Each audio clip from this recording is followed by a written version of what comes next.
کیا یہ لوگ کہتے ہیں کہ اس پیغمبر نے قرآن اپنے دل سے بنا لیا ہے؟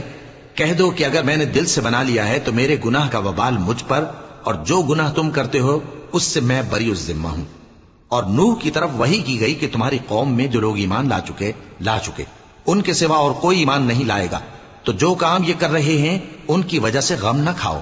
اور ایک کشتی ہمارے حکم سے ہمارے سامنے بناؤ، اور جو لوگ ظالم ہیں ان کے بارے میں مجھ سے کچھ نہ کہنا، کیونکہ وہ ضرور غرق کر دیے جائیں گے۔ اور نوح نے کشتی بنانا شروع کر دی، اور جب ان کی قوم کے سردار ان کے پاس سے گزرتے تو ان سے تمسخر کرتے۔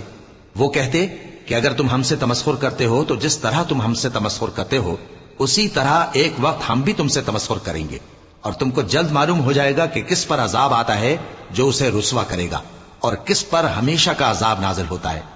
یہاں تک کہ جب ہمارا حکم آ پہنچا اور تنور جوش مارنے لگا